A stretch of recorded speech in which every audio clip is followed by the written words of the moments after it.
All right, welcome to the RatCast episode 5, one of your favorite PvP podcasts for Elder Scrolls Online. I'm Icy with Icyfire Gaming, and today we have Camera. How you doing, Camera? Pretty good. And we have Shoddy. How you doing, Shoddy? Hello there.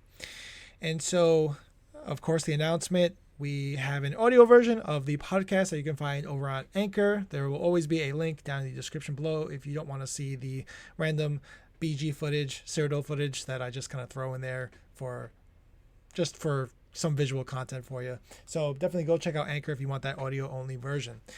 And for today's episode, we're going to go over two things. First being the Gina Bruno post that regarding the PvP announcement, and then we'll go into what our 2-3 week impressions of Oakensoul and the potential problems that seem to be plaguing the community right now. So for Gina Bruno's post, I'll just read it off real quick.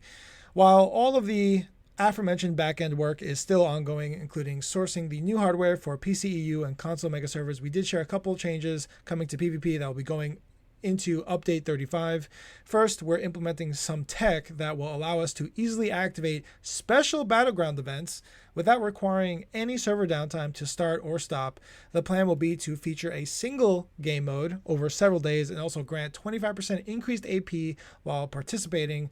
Outside of these recurring Battleground features, we're also planning to increase the amount of XP you can earn doing various types of PvP activities within Cyrodiil and Imperial City, including killing monsters and other player characters or completing quests in these areas. We look forward to testing everything out in the next PTS cycle so we can officially kick these off once update 35 launches. What do you guys think so far? So I kind of have like two main sort of avenues of thought on this. Mm-hmm. One is that I'm really glad that they're at least saying something. Yes. It tends to feel like they kind of just never talk about PvP or never address anything PvP related, for the most part. And I mean, again, I don't necessarily fault them for that. The PvP in this game hasn't worked for a while, so it kind of makes sense. But now that it works, I really hope that this is kind of showing that there's going to be more communication and more stuff being put into PvP. However, with that being said, I don't necessarily love uh, all of the, like fun rewards. Like earning more experience is kind of useless for most PvPers, I would say. Mm-hmm. Um, but that's not really, it's still nice that we're getting something, I guess. The other only thing I'm a little worried about is just the fact that they're saying these battlegrounds events are going to happen with specific game modes, and most of the game modes are woefully unbalanced. So Mm-hmm. Yeah, maybe. Yeah, I uh, guess. Oh, in terms of like the unbalanced part, I think that could be like a separate episode itself where we just kind of go over like each of the game modes and how we could fix it and stuff like that. So, yeah, maybe, absolutely. yeah, we could probably definitely do one in the future. Go ahead, Shoddy.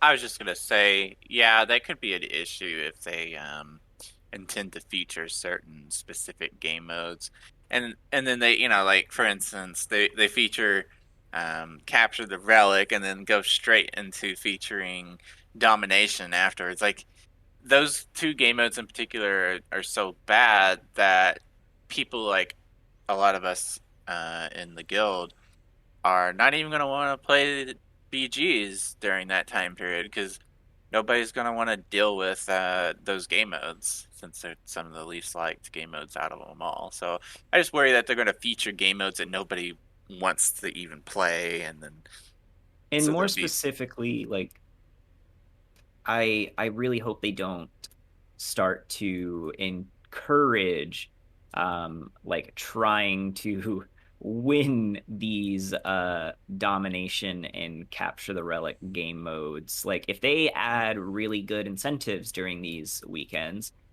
you will start to see exactly just how imbalanced these game modes are because people will do their best to try to cheese the game modes, which isn't really hard for those two specifically. Mm-hmm.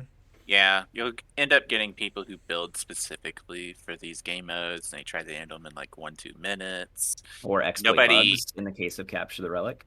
yeah, and you'll just end up getting games that are not PvP, even though the whole thing is supposed to be about PvP. People will just turn it into a non-PvP thing, and there's a lot of people who already do that. They say, don't PvP, just stay on the flag or something, and that's anti-PvP, which is the opposite of what these games should be. So I hope that if they do this change that Gina Bruno's talking about, I don't know what all they could do, but I hope that it's not just like weeks upon weeks of objectives and then the occasional deathmatch, days or whatever. Because from what you're saying, Shoddy, like, I don't think I'm gonna enjoy the idea of being locked into one particular objective, kind of like held hostage for the weekend where I can't do BGs. That's gonna suck, and I know I'm not gonna really enjoy it. But I know I've been kind of saying, off air, at least to a couple folks, that it's kind of similar to how they're doing it, but if they're I guess I'll just say my idea first.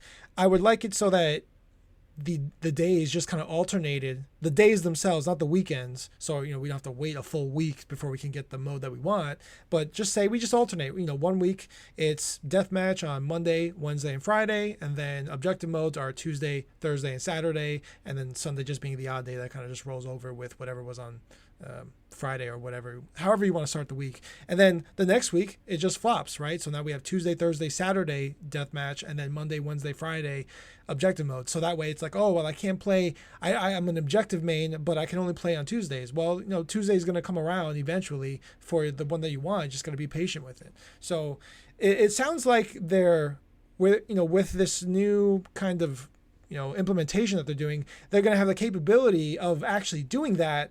Obviously they're doing it just for the weekends, but maybe if they're listening to this could be another alternative, because I think, hey, we can't BG today, but we can deathmatch, or we can't deathmatch today, but we deathmatch tomorrow, right? And then after tomorrow we get a break, do something else, come back the following day. I think a 1-day break would be a lot more manageable, and you don't even need to run particular events, just kind of keep it the way it is. So I guess we'll see how it actually rolls out. We'll see what happens. I have a suspicion that they're going to do the more unintelligent method of cutting out, dividing up each individual type of game mode, so, all of the objectives, and not just be like, like what you mentioned, the objectives are kind of together and just considered the same thing. No, I feel like they're going to end up doing Chaos Ball on these days, and then capture the relic on these days, and then we'll just end up waiting forever for deathmatch. Yeah. So how many actual modes are there? Is deathmatch, domination, Chaos Ball, King of the Hill? There's 5. There's 2 flag modes, 2 like carry, pick up an objective thing modes, and then deathmatch. Okay. So with those 5, I would do it like this: deathmatch, one objective for the day, deathmatch, another objective for the day. So the objectives rotate themselves, right? But the deathmatch is always every other day. So that way, I'm pretty sure most people prefer the deathmatch, but that way, if you're trying to get your Chaos Ball achievement, that the next Chaos Ball is going to be this Friday, and then it's also going to be next Thursday, and then the following Wednesday, right? So you'll know when you want to play the mode that you want, so you can get your achievements, and then, but deathmatch is kind of king, I guess, in a way. So that'll be. I don't know. As enticing as that is, I also think there is something nice about being able to just queue up for randoms that a lot of players like, if that makes sense. I mean, I would queue up for deathmatch all day, every day, personally. I also like Chaos Ball, and on some of the maps, Crazy King is okay. Like the lava map, for example, is small enough where Crazy King is usually okay. You can't just kind of cheese the objective by running away from every fight. And I also want to stress that, like, I totally really do love that the devs have said at least something, like in that they are doing something. Like I want to stress that we as PvPers probably all appreciate something being put into this, right? Yeah. Especially BGs, which kind of get left by the wayside, even in comparison to like something like Cyrodiil. Yeah. And I guess to be fair, since they made that communication post, I think back in December, early January, it has been kind of good this past 6 months or so. I think almost at least once a month they've been putting out something letting us know. Not PvP related, but something. Yeah, communication has been pretty good. I think part of that helps, or part of that comes from the help of just the performance being better. I genuinely think that as a lot of people probably do, performance was just the first step in, improving this game's PvP scene. But it goes a long way in doing so, right? Because not only is it, obviously more fun and more playable, but PvPers aren't going to be as upset with devs if the game works, right? Right. If you can play the game you want to play, even if it's, unbalanced, like it is this patch, at least we can play. At least I can go to Cyrodiil with a bunch of guys and screw around on my Oakensoul build and gank a bunch of people, and the game functions, right? Yeah. Do you think, in comparison to say Mid-Year Mayhem, because I think we get actually 100% AP bonus, you think the 25% should be kind of increased to Mid-Year Mayhem levels? Maybe not Mid-Year Mayhem, but like 50%. 25% is not really a whole lot at all, to be honest. 50% would be cool. I just want to see more incentives to go to these places that aren't just double what's already there, right? Like I want to see new things, new reasons for us to go to IC, new reasons for us to play BGs, new reasons for us to do Cyrodiil that aren't just like, oh, here's a new set that's in the Dropbox, right? Right. And it isn't just, oh, here's double AP or 25% extra AP. Like, give us a new skin or give us a new title or like, things that are really difficult to work towards. Obviously, a lot of BG players also want like ranked matches. And now that Tales of Tribute is out, I don't see that being an impossibility. Yeah, I could. I was going to say that they should learn from their Tales of Tribute and start applying it to these older modes like BGs, like IC. They should be, especially BGs. BGs and Tales of Tribute are kind of like the older brother and the little brother, and they're both technically PvP. No. I'm just gonna shut that down right now. No, it's not the same thing. Oh, Don't Lord. agree at all. I mean, you are going player versus player. That's technically PvP in its base form. No. I will. No. I shouldn't. Yeah, I know you're joking, but I'm not gonna explain that one. I hope nobody actually thinks that. Oh, Lord. Okay.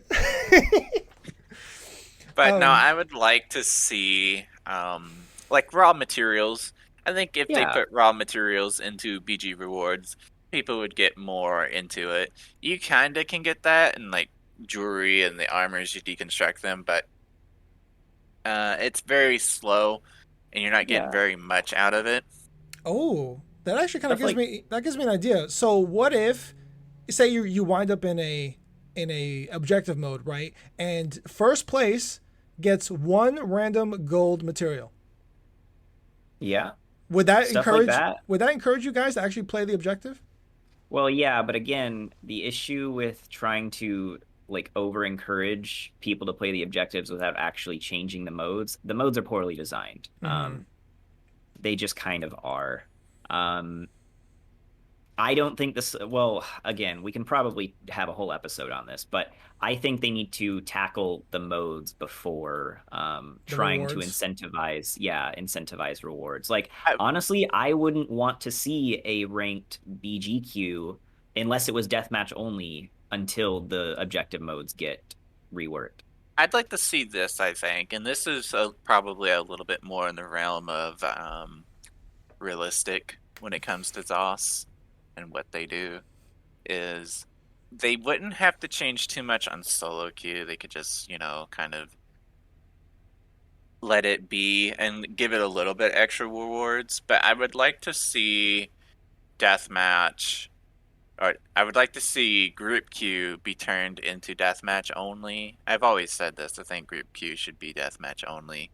And then they should add extra rewards for group queue so that it is a little bit more of a competitive environment where people are playing PvP, not objective. They're playing PvP, and they're working towards becoming better players so that they can earn rewards. And that way, you would see more people playing, more people, becoming better players, and more teams forming. So, firstly, I do totally agree with that.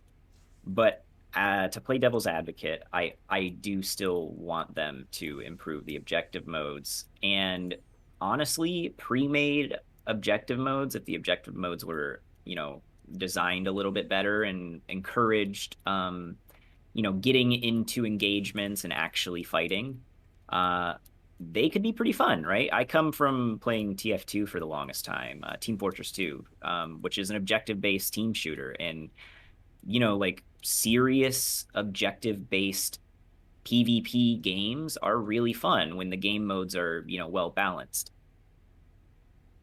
And I think ESO has the combat system to be able to make something like that work. I mean, obviously you can have roles, and roles are kind of what fill those objective game modes.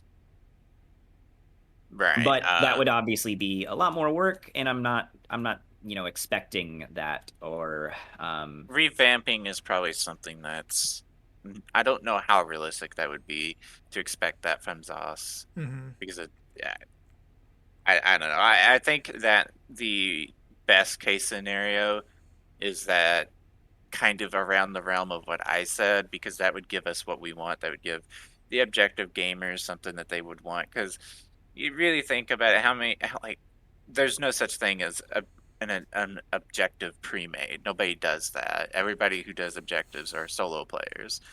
And so having the solo queue be more about objective, but then adding the extra incentive to go into group queue DM is for the actual, PvPers. Sorry, objective players, but kind of not really PvPers if you just sit on a flag. But when you said group objective, no, well, in terms of objective pre-mades, that just made me laugh. I don't know why. Well, I mean, imagine a group that is designed to just sit on a flag. You got 4 healers, armored block tanks, and their objectives just sit on a flag. Maybe have max speed so they can go to the next flag super quick. It absolutely work. It would be a very bad thing to do. That's why I say that you would want to turn it into deathmatch, and then make the group queue a little bit more competitive by adding extra, not anything crazy, but a little bit more than what the solo queue would have to offer, right? So that people can get invested into doing it and work together as a group and improve with each other so that they can earn rewards together. I think I like that idea, actually. Yeah. Group deathmatch, queue, and then solo for everything else. Now, could you still queue solo into the group one?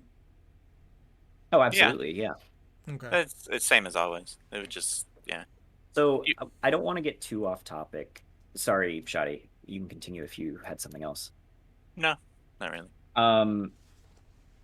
I don't want to get too off topic with this, but would you guys ever be interested in potentially seeing some sort of payload match in ESO, right? Like, instead of it being like a bomb cart like it is in Overwatch or TF2, it would be like a siege engine and getting up to a gate, right? And you'd have one team defending and then one team attacking, and you could, I don't know, have however many attackers or defenders. Do you guys think that would be something that would work in ESO's PvP?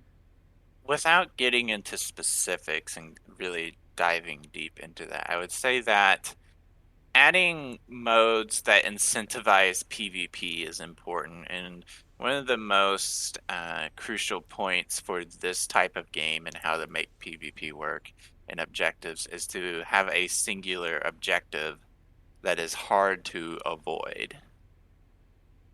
So the problem with even Chaos Ball is that the team can pick it up, run to a corner, and hide.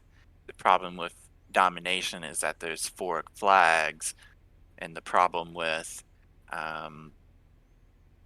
what's it called? Capture the Relic is that there's 3 relics. Actually, I think one of the objectives that are closest to being good is Crazy King, because the first portion of Crazy King only has 1 flag, and everybody always fights on that flag because everybody knows that you got to go there to start your objective, and you know that everybody's going to do that. So you just go there without really thinking about it. And then it starts becoming problematic when multiple flags pop up and people start splitting off trying to get them all, and that starts to incentivize anti-PvP along with all the other objectives. But if they could design current and future game modes to make it incentivize people gathering together and fighting, Yeah, you have to then that would encourage be conflict. the most optimal solution for any objective type game mode. I like that suggestion, and that is a good point. Yeah. Okay. Anything else you want to cover, or I'll just hard cut? We can move on, I guess. All right, hard cut segue, and of course, Cameron, since you did briefly mention Oakensoul, that's going to be the next topic here. So, on my community tab on my YouTube channel, I did post a question with a poll to it that said, if you had to pick one, which major buff on Oakensoul do you think is the most problematic? And I just picked 5. I think were the most obvious choices to some degree, is mostly just filler too. Major Berserk, Courage, Force, Heroism, and Protection. And I had about 56 total votes, which is still pretty substantial. And it was overwhelmingly Major Heroism as the result that people think is the most problematic. And from what I understand, talking with both Shoddy and Camera offline, I think you guys might disagree with what majority of the community thinks. Yeah, I would disagree. And I think a couple things are happening. First of all, there's been a couple YouTubers that have come out with, like the Oakensoul ultimate, whatever, insert ultimate here, healing ult or corrosive DK, or anything like that. And don't get me wrong, those builds are a little problematic. The fact that Oakensoul's major heroism enables that kind of gameplay is a little problematic, or very problematic in some cases. However, Major Force is by far much, much, much worse, in my opinion. And I think that's the second thing that's happening to lead people to believe that it's major heroism is the Major Force is kind of invisible, right? Like you don't really notice it as much, besides, their damage numbers are going to be a lot bigger. With Major Heroism, you can see their ults coming off all the time, but Major Force is 20% damage is crazy. Yeah, I wanted to, before we get into Major Force, I wanted to maybe address heroism a little bit more. You're right, there is YouTubers who make these very specific scenario and builds where they're like, look at how many ults I can pull off every so often, every few seconds, or have crazy uptimes, 100% uptime on this and that. The problem with these scenarios is that you're already sacrificing a lot to wear Oakensoul, but then you're sacrificing even more to get these ridiculous scenarios where you're having a lot of ult gen. Major Heroism is very powerful, but it's, especially when it's 100% uptime, but you're not going to have 100% uptime on good Oakensoul builds. Actually good, useful, and productive Oakensoul builds aren't going to have 100% uptime. They're going to have good uptime. And it's a very powerful buff. It's probably the second most powerful buff on Oakensoul, but it's not such a degree that it's the problem with Oakensoul. It is a powerful reason to use Oakensoul, but it's not generating the problem by itself. So, Yeah. go ahead, camera. Well, I mean, I was just going to kind of get into the major force. Yeah. Major I'm force done. is crazy. I'm done with the heroism. I just wanted to point that out. You can go into major force now. Yeah. I mean, I think we talked about it in a couple past episodes now, but major force is a bonkers bananas damage buff. And guess what? It's paired with the second strongest damage buff in the game, Major Berserk on Oakensoul. Um, so it really makes you hit hard. 20% crit damage is a lot. And you can say, oh, well, only really Nightblades are going to take advantage of that. Not really, because with Oakensoul, no matter what build you're running, you're going to have about a 25% crit rate, maybe a little less. I don't know the exact math on it. But with your major crit buff, which you're always going to have with Oakensoul, you're going to be hitting crits at least one every 5 hits, right? About. It's obviously random, but you're still going to be hitting crits. And when they hit, they're going to be hitting so hard. I mean, that's why you're seeing these Nightblades that are dealing like 50k damage in a gank. That's why you're seeing, well, not really. The heavy attack DKs are more of a problem with the heavy attack sets and corrosive, but they're still hitting harder than ever this patch because of Oakensoul. I'd like to see what Evo has to say about that with his Nightblade. I'm sure he could probably get some pretty nasty numbers off.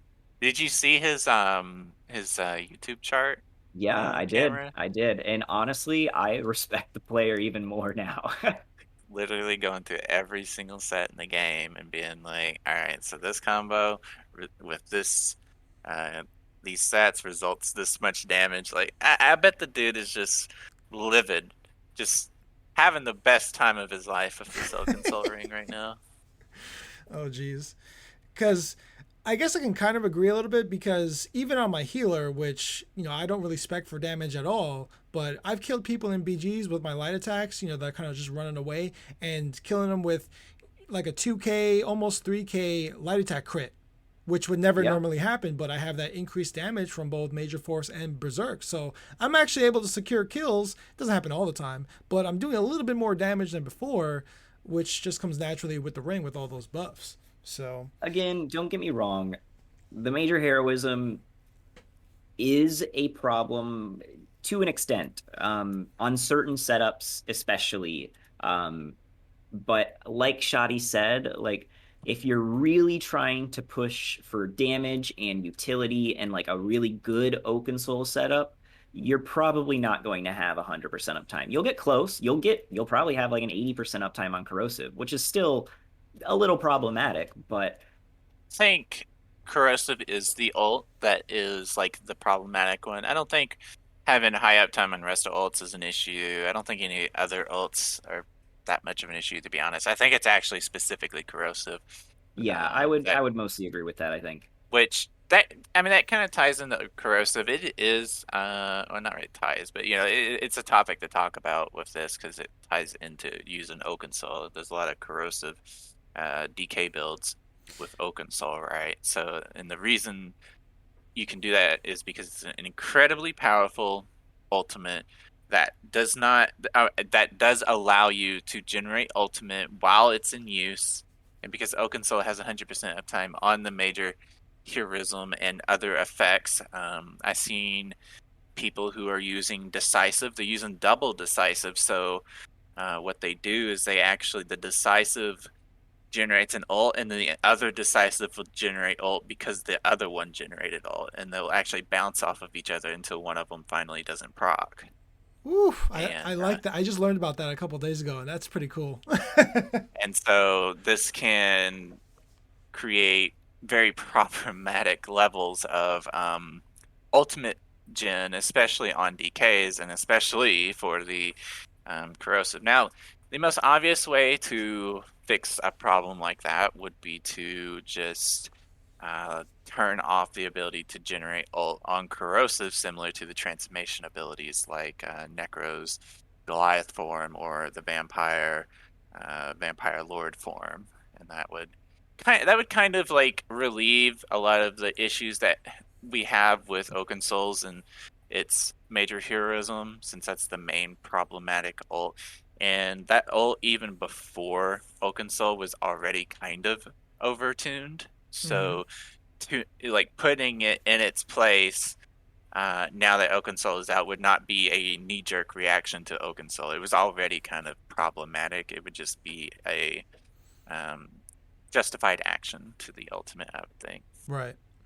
So just because I like consistency with kind of how ZOS does things, and the transformation ults to me make sense with, hey, you're in your ultimate, you're not allowed to, you're in this new transformative state, you're not allowed to gain ultimate, but the corrosive in my eyes doesn't appear the same way because you're not really transforming, you're just getting like a little aura around you, like kind of going Super Saiyan in a way. So Yeah. instead of not generating ultimate, what if we just say increased the corrosive ult cost from 200 to say 250, right? Because I think we can all agree that corrosive is super freaking strong.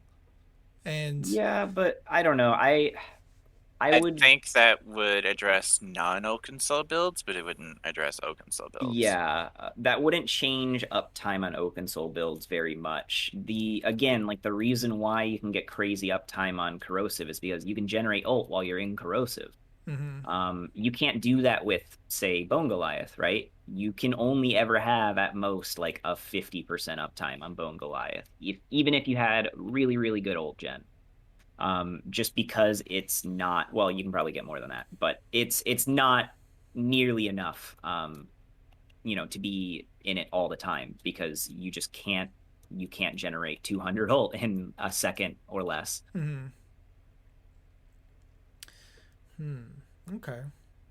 So I guess my ultimate question here is, do you think that Oakensoul should get the mist form treatment? And by that I mean, well, I guess we'll just take the community pick, right, for major heroism. And and when I say the mist form treatment, we disable major heroism when you're in PvP, but allow it for PvE.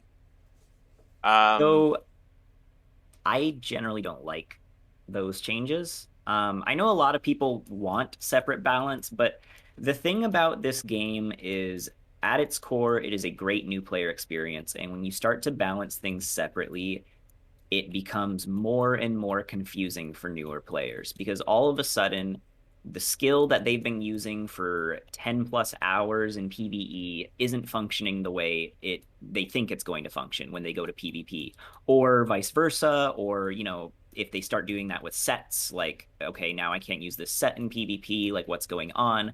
Because at the end of the day, like these things aren't necessarily explained right off the bat, or players will miss it, right?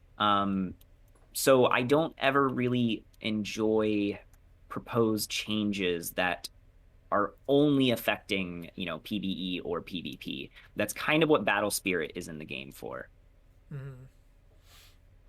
I I think again, I think that heroism could stay, and I think that if you wanted to make a change, you would look at force and consider making that a different buff, so that it doesn't affect PvE. So, for an example, this is something that somebody else said, is that if you removed major force and then added one of the PvE buffs, I don't remember what it's called. It's the one that does damage. Slayer. Yeah, it's like You if could you add Major added Slayer and it Major would. Slayer in its place, and it wouldn't affect PvE, but it would change the use of it in PvP. One of the biggest problems with Force is ganks. We kind of talked about that, and Force is the biggest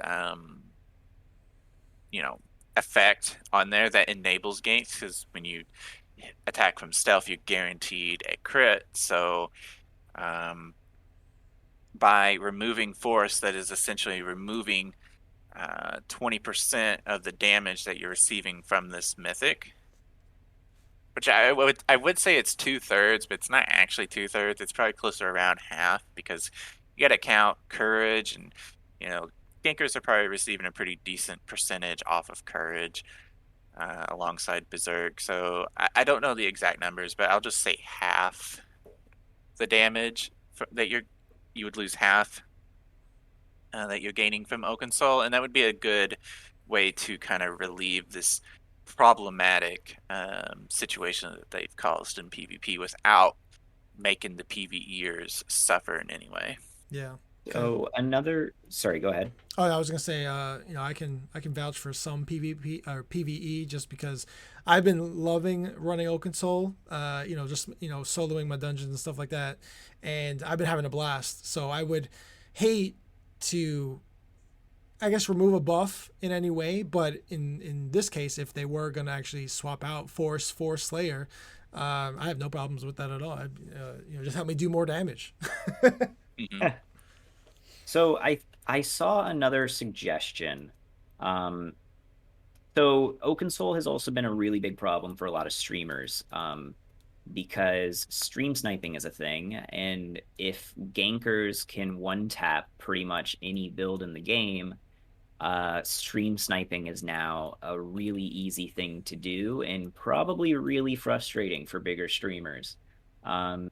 So one of the suggestions I saw that I'm not totally on board with, but I think it's worth exploring, is not just leave Oakensoul buffs the way they are, but don't permit people to go into stealth if they have Oakensoul on. Felt like he was going to go in that direction. Because I didn't. Interesting. I think that's an interesting option. It would be I wouldn't be against it. I think it could work. I'm not sure It would how. still definitely allow for really overpowered, not overpowered necessarily, but really, really strong, high damage things. The crit mag decays would still be going around with corrosive, high corrosive uptime, which would probably be an issue. So I'm not entirely on board with it because Major Force really is the issue here. Yeah. But I thought it was worth exploring. You know what? Just piggybacking off that thought, because we already have a mythic that kind of does that, which is, I want to say, Thracian, where if you crouch or go into stealth or something like that, Right, yeah. you lose all your stacks, which is a ton. Was it like 1,000 weapon and spell damage or something like that? So do you think maybe that, a year, maybe 2 years ago, Zos had some forethought and we're like, hey man, can you imagine giving 1,000 weapon spell damage to a Nightblade, and having them be invisible? Let's make it so that you can't crouch or go in stealth with this thing. Yeah, that is kind of what I'm surprised by in some ways, because I think there's another set in the game when they changed Pelinals. I think Pelinals functions the same way now too as Thracian, or at least similarly. I forget, but it was a similar thing where I want to say if Pelinal, oh maybe not. Is it the White Strike one? Not. Yeah, no, Pelinal's Quirus. When you kill an enemy, you gain a damage shield that absorbs up to 20k damage and a stack of Wrath of White Strike, and then each stack increases your weapon spell damage by 100, but you take like 300 Oblivion damage per second. Oh, okay, yeah, Pelinal's Wrath. You can get like 1,000 weapon and spell damage, but then you're taking like 3k Oblivion damage every second. Point is, I thought that one was similar to Thracian, but it's not. But I thought there was another set that does that, where if you crouch, it gets removed. But maybe I'm tripping. I think it's a Spaldor Ruin, that mythic. Oh well, that one you activate by crouching. Yeah, I think that those are the only two crouching ones, or they have the word crouch in it.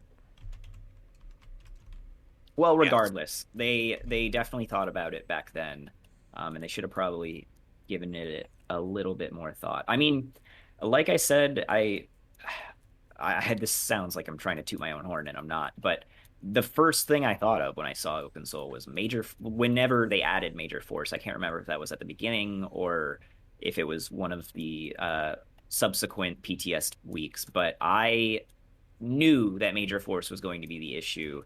And I also immediately knew I wanted to build a Blastbone's crit build with it because it was going to be so strong. Mm-hmm. Yeah, I'm not sure if the Rich Lambert still streams or something like that after the wah fiasco back a couple of months ago. But I want to ask him that, what was the true reason on why they put that particular wording in there for the invisibility and crouch on Thracian, if it was to counter Nightblade's having that I'm huge sure of it a was. thing. Yeah, because if that's the case, then just kind of also throw in afterward. What about with Oakensoul? Do you think we should get the same treatment for that? Because it seems pretty telling what's going on Again, right now. I don't necessarily. So I don't think that would solve all the issues with Oakensoul by any means, because again, like DKs would still be walking around smacking you for 20k whips all the time. Like Right. I don't necessarily think that that should be done, but it would be a welcome change. Because at least with a 20k whip and corrosive armor, you can kind of kite them for a bit. But the Nightblades and the heavy attack gankers have got to go. And actually, if we could just briefly mention, the heavy attack ganking really needs to go, because that's been around for a while and it's getting annoying now. So, because you mentioned it, Camera, you must have a solution. Yeah, the easy thing is to nerf the set that's making it so strong. Storm Masters is the one set that they haven't nerfed with the heavy attacks.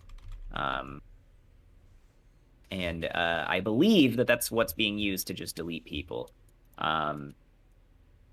The other solution that I've seen would be to make corrosive armor only work in close proximity, which would also probably fix the issue without nerfing corrosive armor 2-bit. But I don't think corrosive needs like a ton of nerfs, like 1 or 2 tweaks, and that's it. Mm-hmm. And it's strictly just that particular ultimate, right? Like, you think all the other ones are fine? Oh, yeah. Yeah. Okay. Anything else, Shadi? No. I think that as far as Oakensoul goes, the removal of force and adding the other would probably be my reaction to, or my solution to it, more than likely. Okay. Yeah, I know just from, I guess, because, whenever I play my PvP healers, I'm always pretty tanky with my ethereal ascensions. I'm always overcapped, and I guess I kind of get lucky with not having to get completely owned, because I'll never forget that moment, Camera, when you're like, all right, going in 3, 2, okay. And then you just kind of get deleted by these freaking Oakensoul Nightblades and stuff going crazy. So just one tapping. Yeah, so I do get kind of lucky just because I have so much resistances on my setups that I don't want to say that I don't have a problem with it, because obviously it's still an issue for a lot of people. But if you build tanky like I do, I'm not saying you don't have an issue, because I do feel it. I'll definitely drop down to like 10%, and then by the grace of the gods, I get away. Well, and it's definitely not going to do anything about the heavy attack DKs, because they are using corrosive. Yeah. And I remember my first experience with Evo, like probably a year ago, and he caught me and my buddies down in the sewers, and I remember thinking he didn't get me the first time, because he was doing that drain your health with the vampire stuff, and then just kind of one shot you with the, what do you call that ability? Arterial. Yeah, arterial burst. So he didn't get me the first time, didn't get me the second time, and then one shot me the third time. And I immediately thought, am I just a bad player? Are my builds not worth making anymore? Like, do I not know what I'm doing? It really set me off on like a weird thing where I was kind of going to give up everything. But that was just very, very brief in terms of made you question your life. Yeah. I mean, Evo will do that to you. Really, any Nightblade this patch will do that to you. Yeah, so maybe it is worth looking into. So okay, we don't have to drag it on any further. So yeah, I guess that is the end of episode 5. If you guys, of course, have any questions or whatever, we'll definitely add it to the list of potential topics we'll discuss in the future. And I think episode 6 we're gonna continue on with the healer theory, which we're gonna cover the DK on and why it's better than the Templar. And then episode 7 we'll do the why Nightblade is also better than the Templar. So making the case why all these other classes are better than the Templar healer. So yeah, all right. And with that, we'll just catch you guys on the next one. See ya. Bye. Bye.